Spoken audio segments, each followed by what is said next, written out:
కళా ప్రపంచానికి స్వాగతం. మన ఊరు మన గుడి కార్యక్రమం వీక్షించే భక్తులకు నమస్కారం.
ब्रह्मा शिवो मे अस्तु सदा शिवो।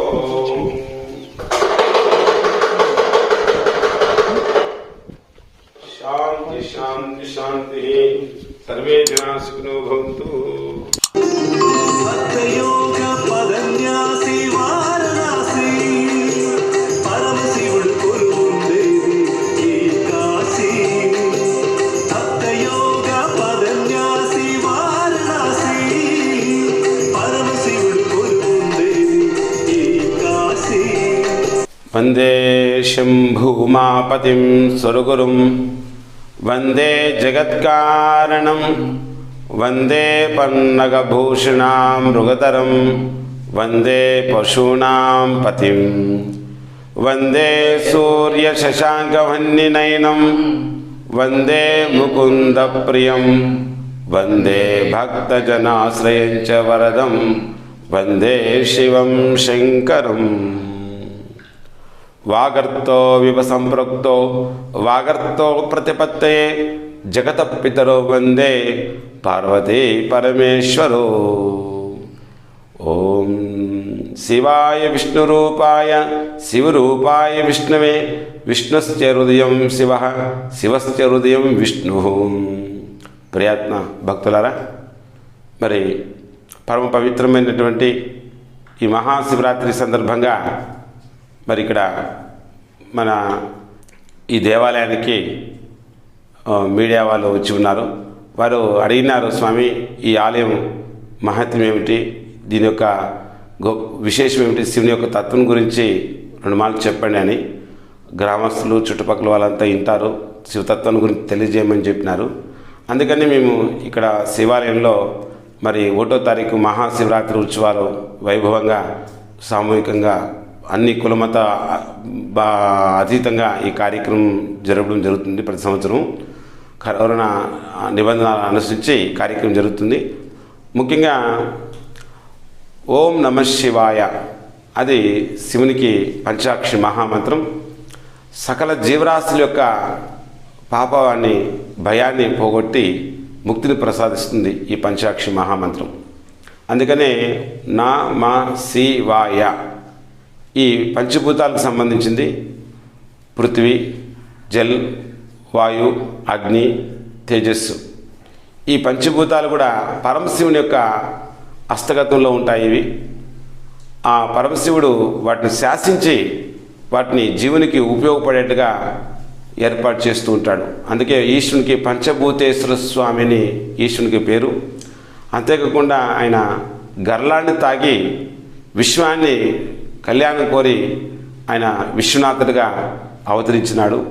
మరి ఇక్కడ ఇది స్వయంభూ నర్మదాలింగ ఈశ్వరుడిది.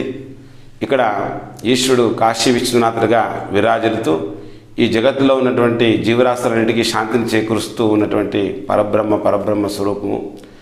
ఇది బిల్వ వనం మధ్యలో ఉంటుంది ఈ ఆలయం. చుట్టూ బిల్వ వృక్షాలు ఉన్నాయి, పవిత్రమైన బిల్వ వృక్షాలు. అంతేకాకుండా ఇది ఒక ఆధ్యాత్మికంగా సమాజానికి ఉపయోగపడే ఒక ప్రశాంతమైనటువంటి శివయోగి గీతా జ్ఞాన ఆశ్రమం ఇది. ఈ ఆశ్రమంలో ప్రతిరోజు కూడా శివారాధన, అంతేకాకుండా భక్తులు వ్యాయామము, యోగా ఇలాంటివి చేసుకోవడానికి ఉపయోగించుకుంటారు. ప్రాతకాలంలోనే మేము 8 గంటల నుంచి సామూహికంగా గీతాపారాయణ జరుగుతుంది రోజు ఇక్కడ నిత్యము. అంతేకాకుండా లోక కళ్యాణం కోరి ఇక్కడ అప్పుడప్పుడు విశేషంగా పేదలకి వాళ్ళకి అన్నసంతర్పణ కార్యక్రమాలు చేస్తుంటాం. ఆలయం తరపున అప్పుడప్పుడు పేదవాళ్ళకు కూడా శక్తి తరపున గుడి ఆశ్రమం తరపున సేవా కార్యక్రమాలు కూడా చేయిస్తుంటాము. ముఖ్యంగా ఇక్కడ శివరాత్రి రోజు విశేషం ఏంటంటే ఆ రోజు ఇక్కడ జాగరణ ఉంటుందండి. కులమతాల అతీతంగా అందరూ వచ్చి ఇక్కడ సుమారుగా 70-80 మంది ఇక్కడ జాగరణ కార్యక్రమం ఏర్పాటు చేస్తుంటాం. ఆ రోజు తత్వాలు అంటే జ్ఞానం సంబంధించినటువంటి ఆధ్యాత్మిక తత్వాలు, భజనలు, సత్సంగాలు, ఉపన్యాసాలు, శివ పురాణం ఇలాంటివి అద్వైత సంబంధించినటువంటి జ్ఞానం గురించి సద్గురు మహర్షి మలయాళ స్వామి వారు చెప్పినటువంటి ఎన్నో గొప్ప గొప్ప విషయాలు. మన సంఘంలో ఉన్నటువంటి మానవుడు దుఃఖపడుతుంటాడు. ఆ దుఃఖం నుంచి దూరం కావడానికి మనకి ఎన్నో ప్రశ్నలకి జవాబులు ఆ యొక్క సత్సంగంలో జరుగుతాయి. అంతేకాకుండా ఆ రోజంతా మరి భగవన్నామ స్మరణతో కాలం గడుపుతూ ఉంటాము. పైగా ఆ రోజు ఎన్నో మనకి విషయాలు ఆ సత్సంగంలో తెలుస్తాయి. జీవాత్మ పరమాత్మ గురించి, అలాగే ఈ జీవాత్మ జన్మజన్మాల నుంచి దుఃఖపడుతూ చివరికి పరమాత్మ చేయడానికి ఎలాంటి సాధన చేయాలనే విషయాన్ని గురించి ఆ శివతత్వం గురించి చెప్తుంది. ఒకటే విషయం ఏమిటంటే శివపురాణం చెప్తుంది, అయ్యా శివుడే జీవుడు, జీవుడే శివుడు. ఎట్లంటే ఈశ్వర సర్వభూతానాం హృదయార్జున తిష్టతి అని భగవద్గీత చెప్పినట్టుగా అన్ని జీవరాశుల్లో భగవంతుడు నిక్షిప్తమై ఉన్నాడు.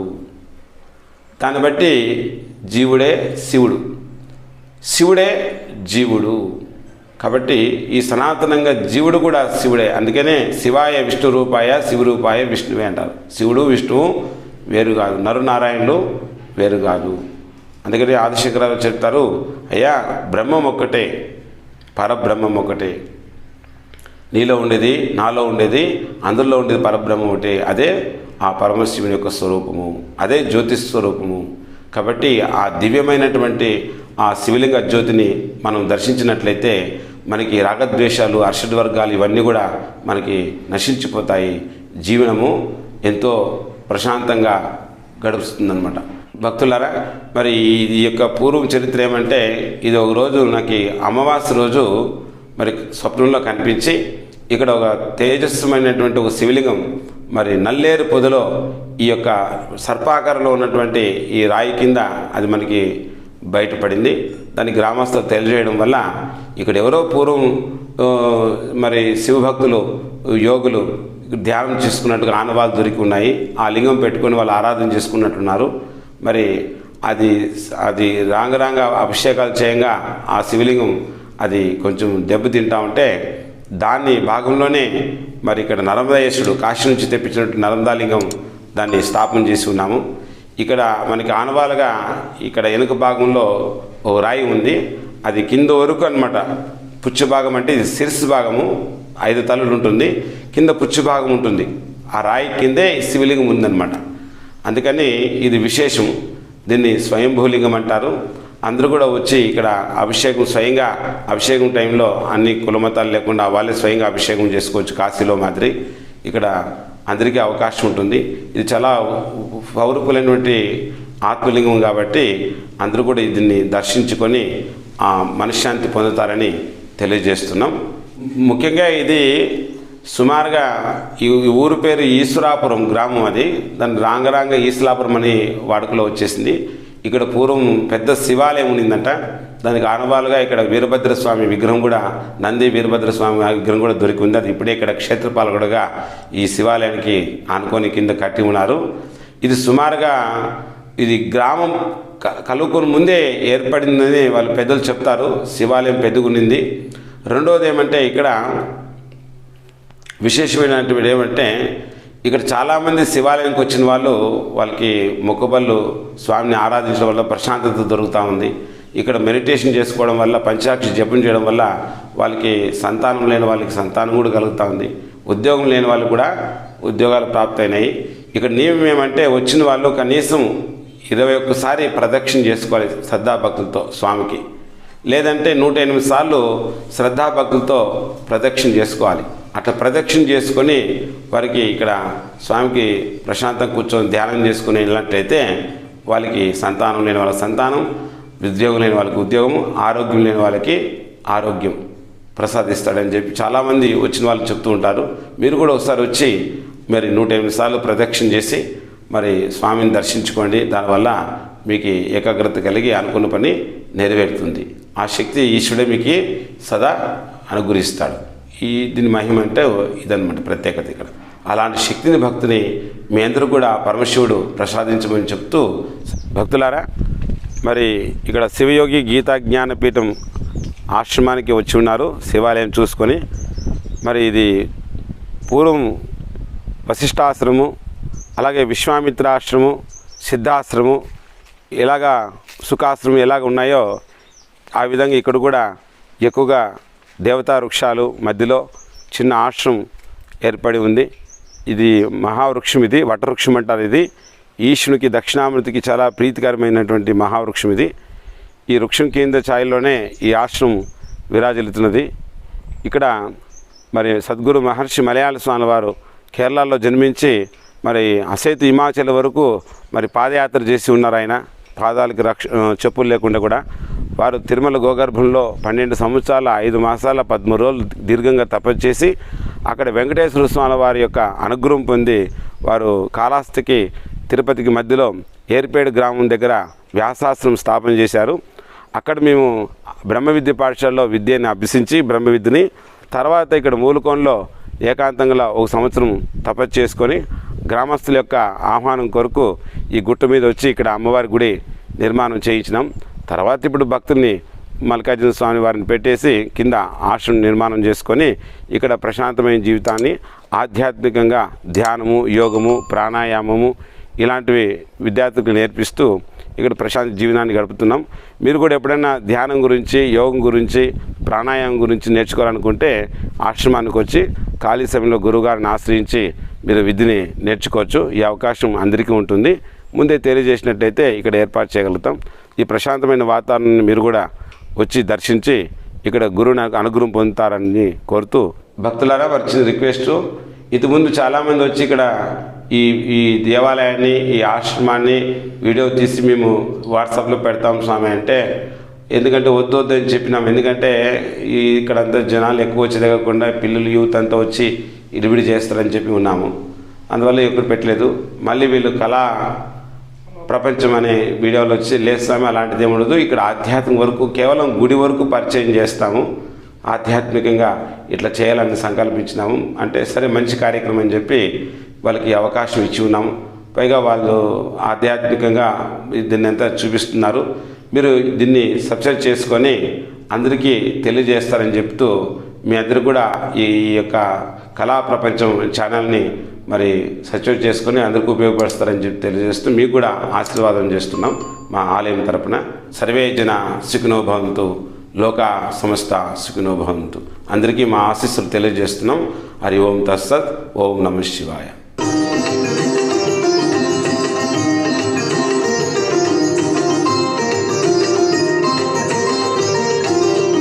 కనుక అధిక సంఖ్యలో భక్తులు స్వామి ఆలయాన్ని దర్శించి స్వామివారి కృపా కటాక్షాలను పొందాలని కోరుకుంటున్నాం.